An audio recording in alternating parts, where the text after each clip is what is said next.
Blowout జరిగిన ప్రాంతంలో ఉన్న ఇరుసు మండప్ జనాలకు ఎలాంటి ఇబ్బంది లేదని జిల్లా కలెక్టర్ మహేష్ కుమార్ ప్రకటించారు. మంటలు తగ్గుముఖం పట్టడంతో ఇరుసు మండ గ్రామస్తులు ఊపిరి పీల్చుకున్నారు. దీంతో పునరావాస కేంద్రాలకు వెళ్లిన వారంతా ఒక్కొక్కరిగా తిరిగి ఇళ్లకి చేరుకుంటున్నారు. అధికారులు కనీసం తమకి సమాచారం ఇవ్వకుండా పనులు చేయటం వల్ల తీవ్ర ఇబ్బందులు పడ్డామని గ్రామస్తులు అన్నారు. మరింత సమాచారం మా చీఫ్ రిపోర్టర్ సత్య అందిస్తారు.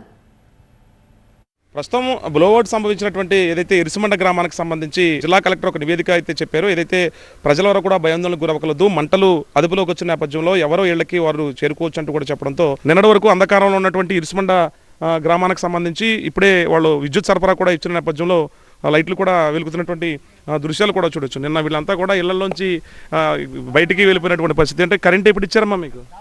5 గంటలకు ఇచ్చారండి, సాయంత్రం 5 గంటలకు.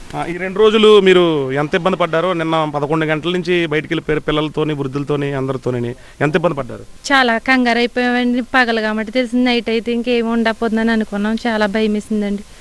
చుట్టూ పొగ కింద కమ్మేసేటప్పటికి కుర్రోళ్ళందరూ కూడా ఇక్కడ నుంచి నడిచేయండి, గ్యాస్లో వెలిగించొద్దు, అందరూ వెళ్ళిపోండి అనేటప్పటికి ఉన్న బలంగా అందరూ బయటికి వెళ్ళిపోయింది. కొంతమంది చుట్టాలు ఇళ్ళకి వెళ్ళిపోయారు, కొంతమంది ఏమో పునరావాస కేంద్రానికి చేరుకున్నారు. ఇప్పుడు శబ్దాలు తగ్గినాయేమో, మంటలు కొంచెం తగ్గినాయి, అదుపులోకి వచ్చినాయి, శబ్దాలు తగ్గినాయి అంటున్నారు. అయితే తగ్గినాయండి. నిన్న అయితే చాలా లక్కవరం దాకా కూడా వినిపించినాయి అండి. ఫ్లైట్ సౌండ్ వచ్చినట్టుగా చాలా బ్లాస్ట్లు కూడా వినపడినాయి. భోజనాలు కూడా చేయకుండా వెళ్ళిపోయారంట? అవునండి, ఎక్కడెక్కడ ఉంచేసుకుని కొట్టుబట్టలతో వెళ్ళిపోయామండి అందరూ. మీరు అంటే నేను ఎన్ని గంటలకు వెళ్ళిపోయారు? ఇప్పుడు షాప్ 2 రోజులు తీయలేదు, ఇంట్లోంచి ఒక్కసారిగా పిల్లలతో వృద్ధులతో వెళ్ళిపోయారు కదా? నేను 10 గంటలకు వెళ్ళిపోయాను. ఇబ్బంది అండి, చాలా ఇబ్బంది పడ్డా. ఇబ్బంది అండి, కొంపగూడి అన్ని వదిలేసి ఇంకా పొలాలంపటి పరిగెట్టు. నిన్న ఏం జరిగింది? నిన్న ఎప్పుడైతే పొగ మనసు కప్పెట్టేస్తుందో గడిచి వెళ్ళిపోమంటున్నారు. వెళ్ళిపోయాం.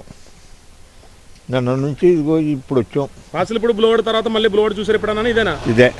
నిన్న 2 రోజులు కూడా చాలా ఇబ్బందులు పడ్డారు. అంధకారంలో ఉంది, స్ట్రీట్ లైట్ కూడా లేనటువంటి పరిస్థితి. ఇప్పుడు ఈ గ్రామంలో నిన్న 2 రోజుల నుంచి కూడా స్ట్రీట్ లైట్లు లేవు, ఇంట్లో కరెంట్ లేదు.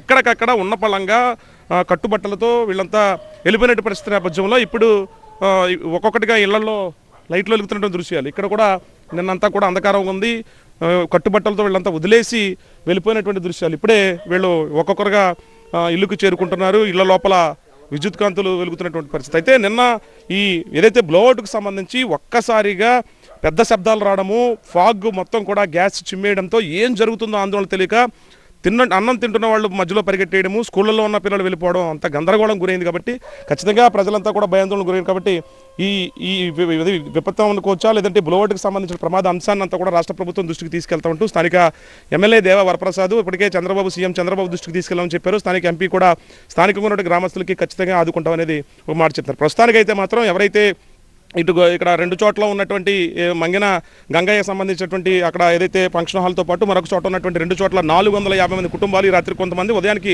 మరికొంతమంది ఇరుసుమండ గ్రామానికి చేరుకోబోతున్నారు. మంట మాత్రం అలా వస్తూ ఉంటుంది, కానీ 4-5 రోజులు ఉంటుంది, తర్వాత ఆటోమేటిక్గా క్లోజ్ అవుతుంది అనేది జిల్లా కలెక్టర్ అధికారులు అయితే చెప్తున్నారు.